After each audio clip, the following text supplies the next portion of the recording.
Sa pagsisimula ng ikalawang yugto ng Chunan exam, dinala ni Anko ang lahat ng aplikante sa harap ng pagdadausan ng pagsusulit, at ipinakilala niya ito sa lahat bilang gubat ng kamatayan.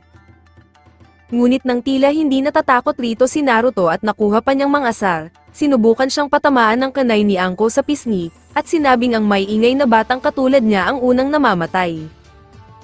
Subalit biglang naramdaman ni Anko ang paglapit ng tila isang tiktik na aplikante sa kanyang likuran, na kung saan sinauli nito ang kanay na kanyang binato kanina. Matapos bantaan ni Anko ang aplikanteng tiktik na huwag nang susulpot sa kanyang likuran kung ayaw agad nitong mamatay, nilabas naman ni Anko ang mga waiver na kailangan nilang pirmahan lahat, na magiging katibayan na walang magiging pananagutan ang Konoha kung sakaling mamatay sila sa pagsusulit. Habang ito ay magiging isang survival test, ipinaliwanag na ni Anko ang mga magiging patakaran ng pagsusulit, na kung saan gaganapin ang pagsusulit sa loob ng kagubatan na napapalibutan ng 44 na mga tarangkahan, at isang malaking tore sa gitna. Dahil 26 na grupo ang nakapasa sa unang pagsusulit, hahatiin ang lahat ng grupo sa dalawa at makakatanggap ang bawat isang grupo kung alinman sa dalawang kalatas ng langit at lupa. Halimbawa, kung ang matanggap ng isang grupo ay ang kalatas ng lupa, kailangan nilang agawin ang kalatas ng langit sa kahit anong grupo na may dala nito, at parehong dalhin ang dalawang kalatas sa tore. Habang tatagal ng 5 araw ang pagsusulit, ang sinumang grupo ang hindi magtatagumpay na dalhin ang parehong kalatas sa tore sa loob ng itinakdang oras o kung may mamatay man na isang miyembro sa kanilang grupo, ay babagsak sa pagsusulit.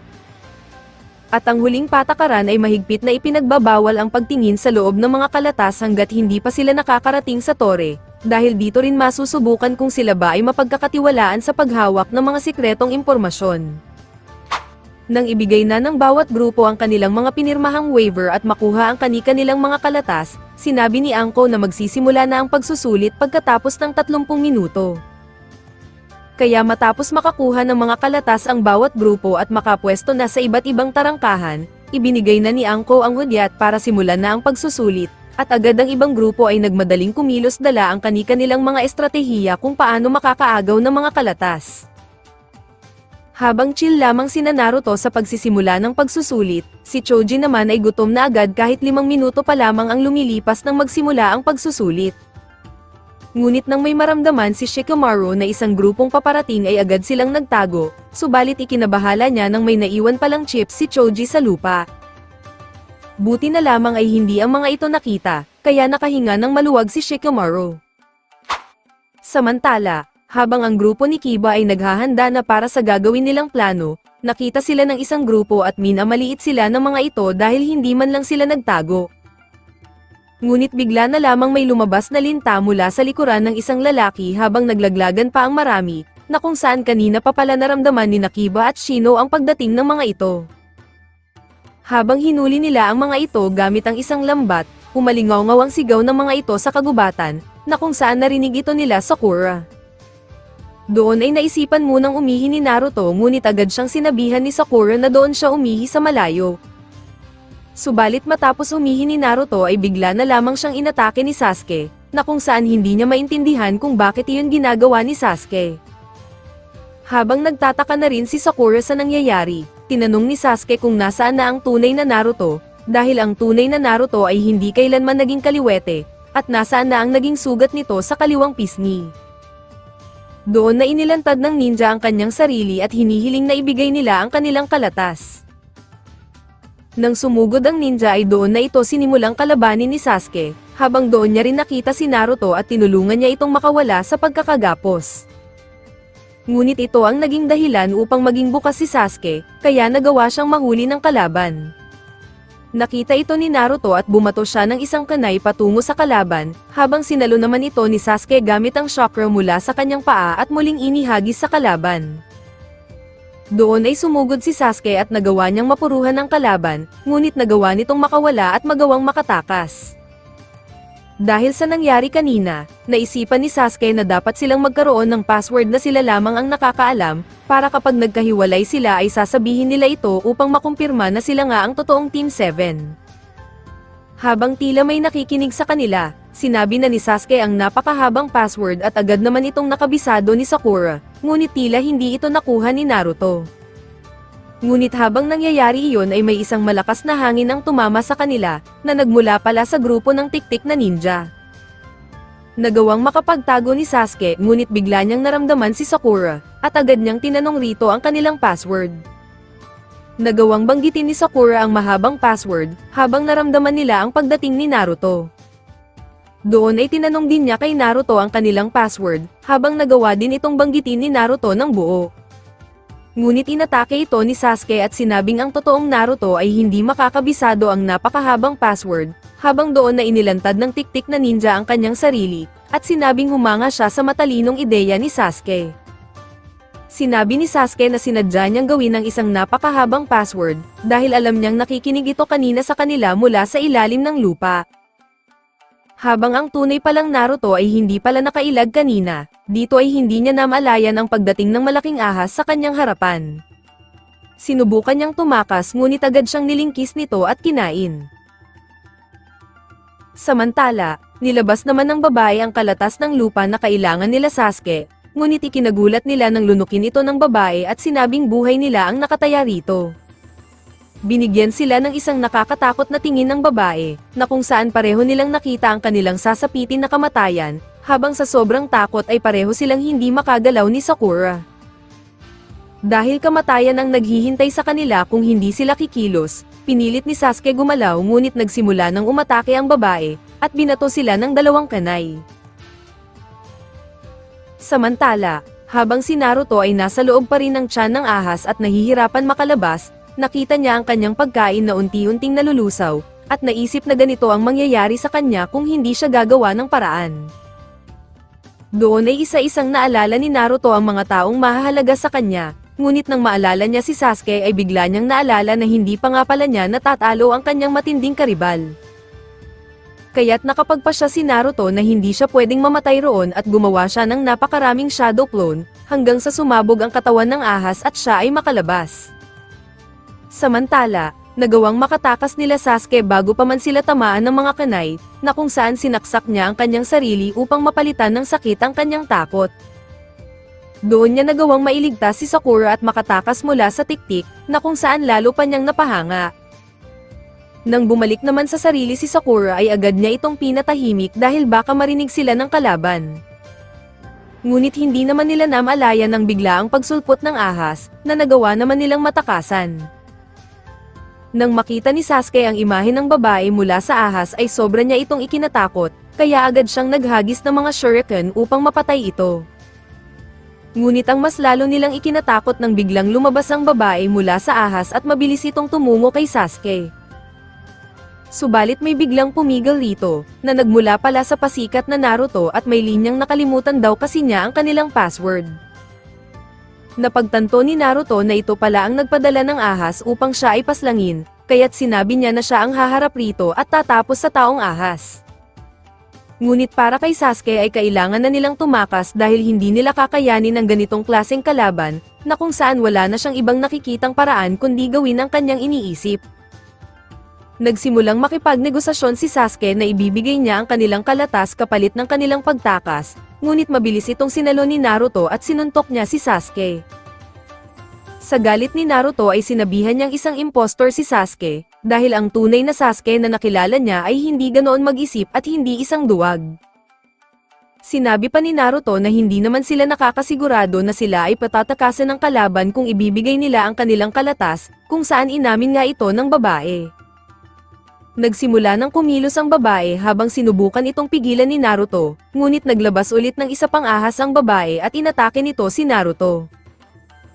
Samantala, 3 bangkay ang natagpuan ng mga nangangasiwa sa loob ng Konoha, at kamukha ito ng mga kasali sa pagsusulit lalo na ang babae. Agad nila itong pinagbigay alam kay Anko Sensei, na kung saan kinumpirma nga niyang mga kasali ang mga ito sa pagsusulit, at isa pa ay tila sinadyang burahin ang kanilang mga itsura. Doon ay nagkaroon na ng ideya si Anko na teknik ito ng isang taong kilala niya, ngunit ang ikinababahala niya ay kung bakit narito ito at anong pakay nito. Habang bigla niyang naalala na ito na pala ang taong nag-abot sa kanya ng kanyang kanay, agad niyang inutusan ng mga nangangasiwa na ipagbigay alam ito sa Hokage, at magpadala ng 2 grupo ng Anbo sa gubat ng kamatayan. Samantala, Habang patuloy na nakakatanggap ng mga atake si Naruto, biglang nagbago ang kanyang mga mata at muling lumabas ang kapangyarihan ng demonyong lobo. Doon ay inatake niya ang ahas at nayanig ito, habang hindi naman makapaniwala si Sakura, kung paano bigla na lang lumakas si Naruto. Habang may ideya ang babae kung ano ang nasa loob ni Naruto, gumamit siya ng apoy upang patalsikin ang bida, habang tinoon niya ang kanyang sarili kay Sasuke upang atakihin naman ito. Ngunit sa huling sandali, ay pinigilan ni Naruto ang atake ng higanteng ahas, habang nananatiling nakatulala si Sasuke. Tinawag siya ni Naruto na isang duwag, na isang bagay na minsan niyang sinabi kay Naruto. Ngunit habang inulit ni Naruto na hindi isang duwag ang Sasuke na nakilala niya noon, bigla siyang kinuha ng tiktik o ahas o kung ano pa yan. Sinabi ng babae na maganda pala ang paglaki ng batang demonyong lobo, habang tinignan niya ang seal nito sa tiyan ni Naruto. Nilabas ng babae ang 5-pronged ceiling at ginamit ito kay Naruto, upang sa gayon ay mapigilan niya ang pagsama ng chakra ni Naruto at ng demonyong lobo. Pagkatapos ay kinuha niya ang kalatas mula kay Naruto at hinagis ang bida, ngunit mabilis naman itong niligtas ni Sakura. Doon ay nagbago ang tingin ni Sakura kay Sasuke, dahil kahit minsan ay hindi nag-iisip si Naruto ay hindi naman ito katulad niya na isang duwag. Dahil doon ay naalala ni Sasuke ang kanyang kuya, ang taong nais niyang patayin. Naalala niya ang mga sinabi nito na kung nais niyang makapaghiganti rito, ay kailangan niyang mabuhay at maging malakas. Doon na tuluyang nagising si Sasuke sa kanyang takot at handa na muling lumaban, habang ganito naman ang inaasahan ng babae sa isang Uchiha. Sumugod na si Sasuke sa kalaban at ipinakita niya na kaya niyang makasabay rito. Doon ay lalo pang binilisan ng kalaban ang kanyang mga kilos, ngunit dahil sa Sharingan ni Sasuke ay nasusundan pa din nito ang kanyang mga galaw. Ginamit ni Sasuke ang kanyang katon technique sa kalaban, ngunit patuloy pa rin ito sa pag-atake. Samantala, ipinakita naman na hinahanap na rin ni Anko Sensei ang taong kalaban ni Sasuke, habang desidido siyang tapusin ito sa lalong madaling panahon. Nagpatuloy pa ang paglalaban ng dalawa, na kung saan nagawang mahuli ni Sasuke ang kalaban at ginawa niyang pako ang ulo nito sa kahoy. Gayunpaman, isa lang pala itong kawarimi technique at inatake siya ng kalaban, ngunit nagawa niyang makailag rito. Subalit inaabangan na pala siya ng kalaban at nagawa nitong makabawi sa kanya. Gayunpaman, may nilagay palang mga pampasabog si Sasuke sa likuran nito, habang gumamit siya ng mga shuriken na may sinulid upang igapos ang kalaban sa puno. At para sa kanyang panapos na atake, ginamit niya ang kanyang katon dragon flame technique sa kalaban, na halos ikinasira ng itsura nito. Habang halata na ang kapaguran kay Sasuke, nagawa pa ring makakilos ng kalaban at gumamit ito ng isang teknik, at pareho silang hindi nakagalaw ni Sakura. Pinuri niya si Sasuke at sinabing pareho siya ng kapatid niyang si Itachi na magaling, habang ipinakilala niya ang kanyang sarili bilang Orochimaru. Habang matapos niyang sunugin ang kalatas nila Sasuke, bigla na lamang humaba ang leeg nito at kinagat niya si Sasuke sa leeg. Nag-iwan siya ng isang marka sa leeg ni Sasuke, habang namilipit naman sa sakit si Sasuke. Sinabi ni Orochimaru na binigyan niya lamang ng munting regalo si Sasuke, dahil alam niyang hahanapin siya nito upang maghangad ng kapangyarihan, habang doon na rin siya tuluyang nagpaalam sa kanila. Dahil sa matinding sakit na nararamdaman ni Sasuke ay nawalan na siya ng malay, habang hindi na alam ni Sakura ang kanyang gagawin dahil kahit si Naruto ay wala pa rin malay hanggang ngayon. Samantala, nang lumabas si Orochimaru sa ibang lugar at naghahanda ng itago ang kanyang sarili, doon ay nagawa siyang matagpuan ni Anko Sensei. Sinabi ni Anko na kabilang si Orochimaru sa listahan ng pinakadelikadong tao, at bilang kanyang dating estudyante, naroon siya upang tapusin na ang kanyang dating guro. Sinubukan kalabanin ni Anko si Orochimaru at ginamit niya ang kanyang sariling mga ahas upang bunutin ito sa kanyang pinagtataguan, habang sinaksak niya ang kanilang mga kamay upang hindi na ito makatakas. Gagamit sana si Anko ng isang suicide technique upang pareho na silang mamatay ni Orochimaru, ngunit biglang lumabas ang tunay na Orochimaru sa kanyang likuran at isa lang palang kawarimi ang kanyang nahuli. Ginamitan ni Orochimaru ng isang teknik si Anko upang hindi ito makagalaw, habang ibinunyag niya na naroon siya upang kumuha pa ng dagdag na mga sundalo, bago niya tapusin ang ikatlong Hokage. Habang lumalabas na mayroon ding tatak ng sumpa si Anko sa kanyang leeg katulad ng kay Sasuke, Ibinunyag din ni Orochimaru na mayroon na siyang napiling bagong tagapagmana, at iyon ay si Uchiha Sasuke. Habang maliit lamang ang tsansa na mabubuhay si Sasuke dahil sa sumpang iyon, naniniwala si Orochimaru na mabubuhay ito dahil talentado at may dugo itong Uchiha. Habang may 3 tauhan din siyang kasali sa Chunin exam, binalaan niya si Anko na huwag niyang ititigil ang pagsusulit, dahil kung hindi niya ito susundin ay katapusan na ng buong Konoha. Samantala, habang naghahanda na rin kumilos sila Neji at plano muna nilang maghiwalay upang kumalap ng mga aatakihin, napagpasyahan nilang babalik muna sila sa lugar na ito bago gawin ang pag-atake. Sa ibang lugar naman, habang inaapoy ng lagnat si Sasuke, at si Naruto naman ay wala pa ring malay, nakapagpasya si Sakura na kailangan niyang protektahan silang dalawa. Samantala, habang planong ipagbigay alam ni Anko sa Hokage ang mga nangyari, doon ay natagpuan siya ng 2 anbo. Ngunit nang biglang sumakit ulit ang sumpa sa leeg ni Anko, doon natuklasan ng mga anbo na nasa loob ng Konoha si Orochimaru. Agad na sinabi ni Anko na kailangan niyang pumunta sa tore, habang inutusan niya ang mga ito na dalhin din ang Hokage roon.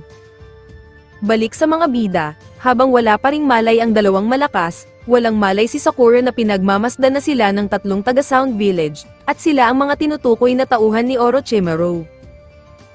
Habang ang pakay lamang ng mga ito ay si Sasuke, wala na silang pakialam sa dalawa at napagpasyahan nilang papatayin na lamang nila sina Sakura at Naruto. Pilit namang inaalis ni Sakura ang kanyang antok dahil nangako siya na kailangan niyang bantayan ang dalawa, ngunit hindi nagtagal ay bigla siyang nakatulog. Makalipas ang ilang minuto, biglang nagising si Naruto at pati na rin si Sasuke, kung saan masayang masaya si Sakura. Ngunit bigla na lamang lumitaw si Orochimaru at ito ay umatake, kung saan binalaan niya ang dalawa pero mukhang hindi siya naririnig ng mga ito. Isang panaginip lang pala iyon, subalit nang may kumaluskos sa halamanan ay doon na siya tunay na kinabahan. Ngunit isa lang pala itong squirrel kaya't sinubukan niya itong takutin, pero ang hindi niya alam ay naglagay pala ng paper bomb ang mga kalaban sa likod nito, na nangangahulugang hindi gumana ang kanilang plano, kaya't lalapit na sila. Samantala, habang naghahanap ng kalaban si Rock Lee, napansin niya ang mga dahon na nahuhulog. Naisip niya ngayon na kunin ang lahat ng mga dahon bago ito mahulog sa lupa, dahil kapag nagawa niya ito ay sa tingin niya ay magugustuhan na siya ni Sakura. Kaya kinuha nga ni Lee ang karamihan sa mga dahon ngunit may isa siyang hindi nakuha, pero bago pa man niya makuha ito ay napansin niya yung squirrel na kaninang pinaalis ni Sakura, kung saan agad niyang niligtas ito sa malapit ng pagsabog ng paper bomb. Samantala, napansin naman ni Neji sina Shikamaru na nagtatago sa halamanan, kung saan upang makaligtas rito ay sinubukan nila itong bulahin. Sinubukan din siyang akitin ni Ino ngunit hindi naman ito pinansin ni Neji, na kung saan pinatakas niya na lamang ang mga duwag dahil hindi niya pinapatulan ang mga mahihinang nilalang. Samantala, lumapit na ang 3 kalaban kay Sakura, ngunit ikinagulat nila na alam ni Sakura na sila pala ang mga tinutukoy na tauhan ni Orochimaru. Habang ang mga ito ay sina Doso, Kin, at Zako, hindi rin nila alam kung ano ang nais gawin ni Orochimaru kay Sasuke, ngunit napagpasyahan na lamang nila na tatapusin nila silang lahat. Habang nais nang umatake ni Zako, pinigilan siya ni Doso dahil napansin niya na may nilagay palang patibong si Sakura sa lupa, kaya tumalon na lamang sila upang sumugod. Subalit may inihanda pa palang isa pang patibong si Sakura, pero madali lamang itong winasak ni Doso. Kaya habang tila wala nang kawala si Sakura, bigla naman may dumating upang siya ay iligtas, at ito ay si Kapalkilay. Hindi maintindihan ni Sakura kung bakit ito ginawa ni Lee dahil ngayong exam ay sila ay magkalaban, ngunit muling pinaalala sa kanya ni Lee na poprotektahan siya nito hanggang kamatayan. Kaya habang feeling ni Lee ay nakaisang pogi points na siya kay Sakura, naghahanda naman na si Doso upang kalabanin siya. Habang alam ni Doso na magaling si Lee sa taijutsu, sinimulan na niyang sumugod rito, ngunit biglang bumunot ng malaking ugat si Lee upang sanggain ang kanyang magiging atake. Samantala, habang naghahanap ang Team 10 ng team na mas mahina kaysa sa kanila, sinabi ni Shikamaru na ang team nila Naruto lamang ang mas mahina kaysa sa kanila, ngunit agad na tumutol si Ino dahil naroon ang kanyang crush na si Sasuke. Ngunit habang nagtatalo silang dalawa, tinawag sila ni Choji dahil nakita niyang kasalukuyang walang malay ngayon si Sasuke. Nang malaman naman ni Neji at Tenten na wala pa rin si Lee sa kanilang tagpuan, doon ay napagpasyahan nilang hanapin ito. Naalala ni Neji noong may itinuro si Sergei na isang teknik, na si Lee lamang ang nakamaster. Habang ito ay tinatawag niyang Lotus, agad na sinabi ni Sergei na ito ay isang pinagbabawal na teknik, dahil nasa sagad ang body limit ng gagamit nito.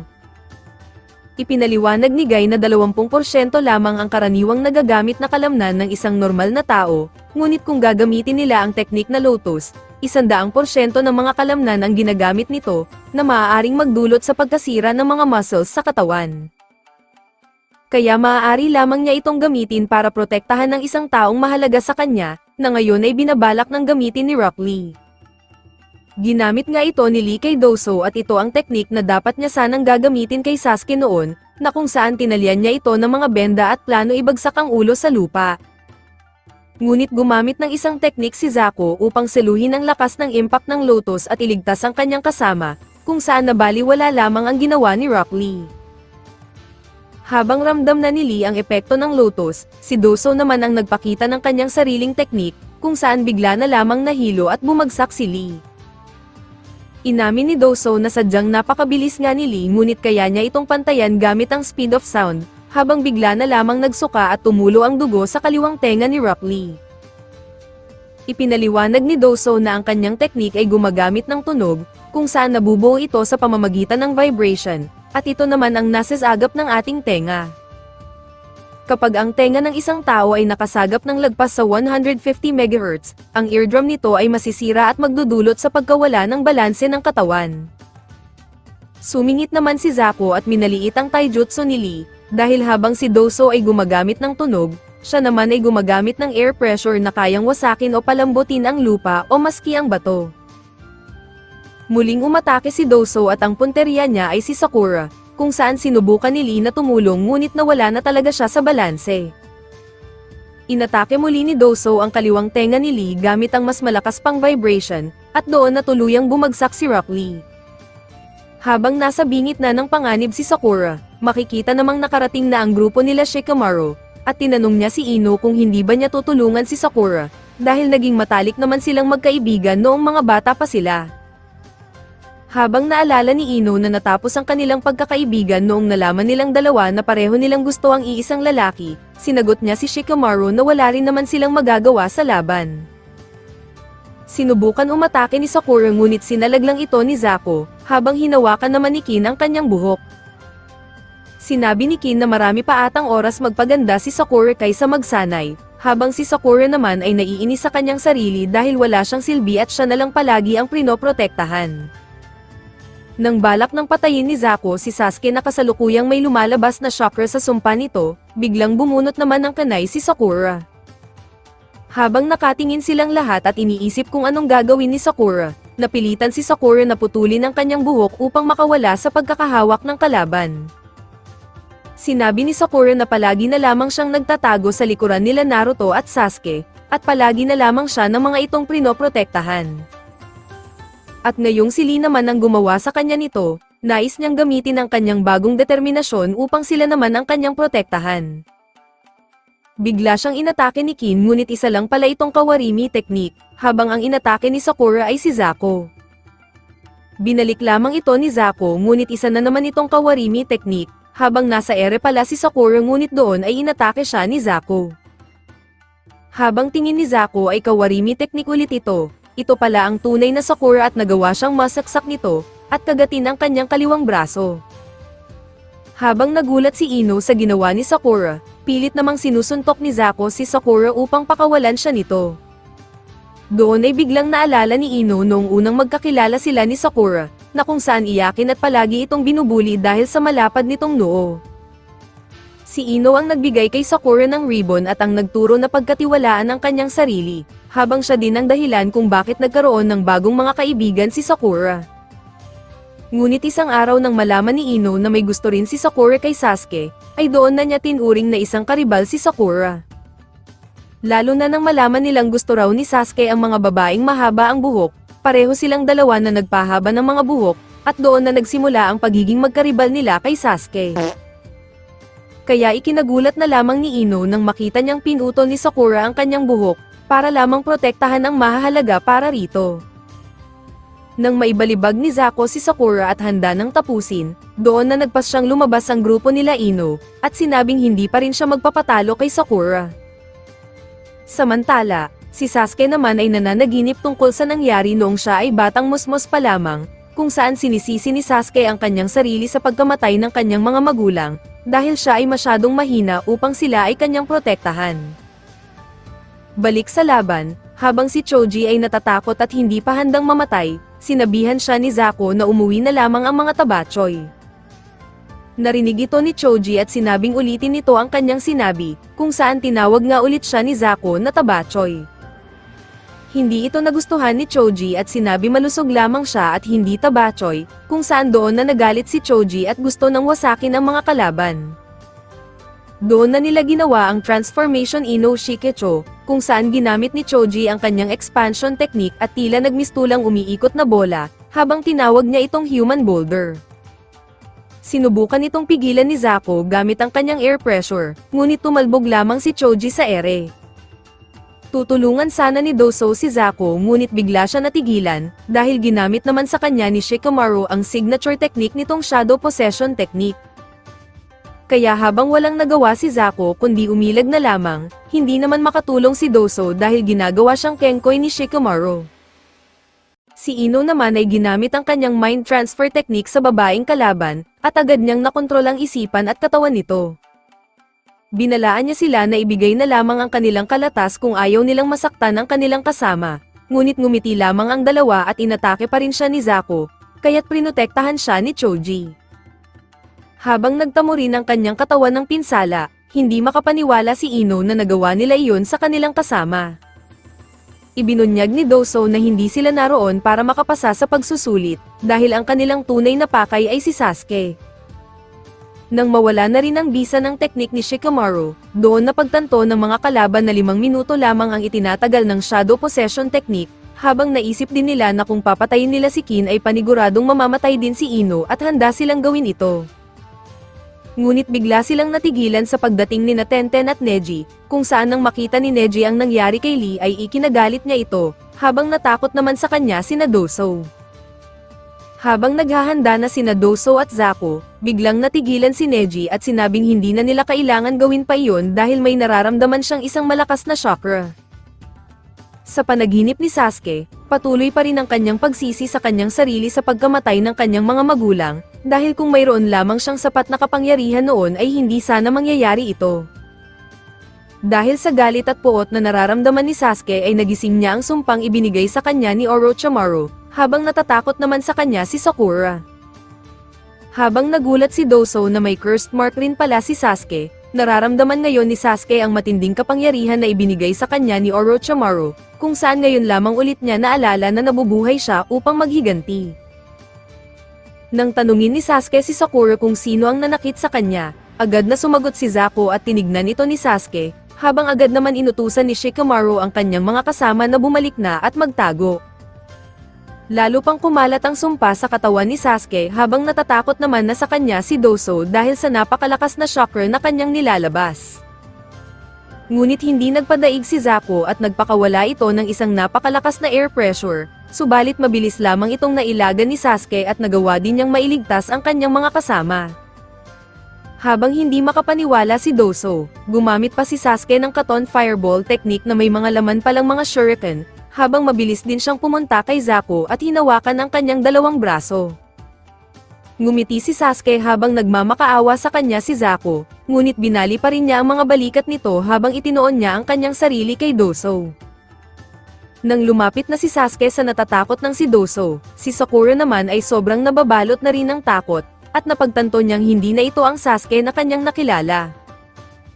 Kaya tumakbo si Sakura upang pigilan si Sasuke at nakiusap na tigilan na ang kanyang ginagawa, kung saan epektibo naman ito dahil unti-unting nawala ang sumpa sa katawan ni Sasuke. Habang naisip ni Doso na sa wakas ay ligtas na siya, ibinigay niya ang kanilang kalatas ngunit kapalit nito ay hiniling niyang hayaan silang makatakas, pero sa susunod na magkaharap sila ay hindi na sila aatras. Tinanong ni Sakura kung anong layunin ni Orochimaru kay Sasuke, ngunit sinabi ni Doso na napag-utusan lamang sila nitong patayin si Sasuke. Ngunit bukod pa roon ay wala na silang alam kung ano ba ang tunay na balak ni Orochimaru sa batang Uchiha. Nang makaalis na ang mga kalaban, biglang natauhan si Sasuke sa mga nangyari at hindi niya alam kung anong nangyari sa kanya. Samantala, si Naruto naman ay mukhang okay na at nananaginip siya tungkol kay Sakura. Kaya hinampas ito ni Choji upang magising, ngunit agad na pinag-ingat ni Naruto ang lahat dahil inakala niyang naroon pa rin si Orochimaru. Ngunit nang matuklasan niyang wala na ito roon at mga kapwa genin ng Konoha na lamang ang kanilang kasama, agad naman niyang napansin ang buhok ni Sakura. Sinabi na lamang ni Sakura na sagabal kasi ang mahabang buhok sa kanilang mga misyon, habang ipinaliwanag din niya kay Naruto na kaya naroon ang grupo nila Shikamaru ay sinubukan ng mga itong sila ay iligtas. Dumating naman si Tenten at sinubukan niyang gisingin si Rock Lee, habang ipinaliwanag naman ni Lee sa kanya ang mga nangyari. Inasar namang kapal-kilay ni Naruto si Lee ngunit sinapok siya ni Sakura dahil wala siyang kaalam-alam sa mga nangyari, habang nagpasalamat naman si Sakura kay Lee dahil sa ginawa nitong pagliligtas sa kanila. Humanga naman si Lee kay Sasuke dahil sa ginawa nitong pagtataboy sa mga kalaban, kung saan nagulat naman si Sasuke dahil natalo si Lee sa mga ito. Tinawag ni Ino si Sakura at nagmagandang loob ito na ayusin ang kanyang buhok, habang si Neji naman ay iniisip na siya ang makakaharap at makakatalo kay Sasuke. Samantala, hindi maalis sa isipan ni Akamaru ang kakilakilabot na insidenteng nakita ng grupo nila kanina, dahil noong nakakuha na sila Kiba ng 2 kalatas at papunta na sa tore, bigla silang napatigil nang may naamoy si Akamaru na kalaban. Inutusan ni Kiba si Hinata na tignan ito gamit ang Byakugan na lumalabas na si Gaara pala ito, ngunit sinabi ni Shino na hindi ito nag-iisa. Kahit taliwas ang kanyang 2 kasama, nais ni Kiba na tignan kung sino ang mga ito at magiging masaya kung makakakuha sila ng mas marami pang kalatas, ngunit kung masyado ang mga itong malakas ay maaari din naman silang tumakas. Ngunit nang makarating sila sa lokasyon, takot na takot si Akamaru at ngayon lang nakita ni Kiba na ganito si Akamaru. Habang may kakayahan si Akamaru na maamoy ang chakra at lakas ng kalaban, kaharap ngayon ng grupo ni Gaara ang mga veteranong ninja ng bayan ng Amei. Habang naiinip na si Gaara, sinabihan siya ni Kankuro na tignan muna nila ang kanilang kalatas baka magkapareho lamang sila, ngunit walang pakialam rito si Gaara dahil nais niya lamang patayin ang mga ito. Hindi ito nagustuhan ng lalaki at bigla nitong inihagis ang kanyang mga payong, habang pinaulanan niya si Gaara ng napakaraming karayom. Subalit nang mahawi ang alikabok, wala man lang nakalusot na kahit isang karayom kay Gaara dahil sa kanyang depensang buhangin. Sinabi ni Kankuro sa lalaki na kahit anong gawin nito ay hindi nito matatalo si Gaara, dahil may kakayahan si Gaara na kontrolin ang buhangin at gumawa ng isang napakatibay na dingding na gawa sa buhangin. Sumugod ang lalaki ngunit ginamit ni Gaara ang sand-binding coffin upang hindi ito makagalaw, habang inangat niya ang lalaki sa ere at ginamit naman ang kanyang sand waterfall funeral, upang wasakin at magpaulan ng mga dugo. Sumuko na lamang ang 2 nitong kasama, ngunit hindi rin ito pinalagpas ni Gaara at sinapit din nila ang sinapit ng kanilang kasamahan. Dahil doon ay nagpa siya nang umalis si Kiba, habang sinabi ni Kankuro na maaari na silang pumunta sa tore, ngunit sinabi ni Gaara na may makukuha pa silang kalatas. Sinubukan itong pigilan ni Kankuro ngunit ayaw makinig ni Gaara, kung saan sinabi niya na bakit siya makikinig sa isang mahina. Habang hindi ito nagustuhan ni Kankuro, pinaalala niya na siya ang kuya niya ngunit sumagot si Gaara na kailanman ay hindi niya itinuring na sila ay kapatid, habang sinubukan na rin makiusap ni Temari. Kaya nang nagsimula ng kumilos si Gaara at tinapat ang kanyang kamay sa direksyon nila Kiba, doon ay hindi na napigilan ni Temari na siya ay sigawan. Ngunit kinuha lang pala ni Gaara ang takip ng kanyang gourd at saka umalis, habang nakahinga naman ng maluwag si Kiba. Nang makarating si Kiba sa tore, doon ay mas naunang dumating sa kanila ang grupo naman ni Gaara, habang napagtanto ni Kiba na isang delikadong tao si Gaara.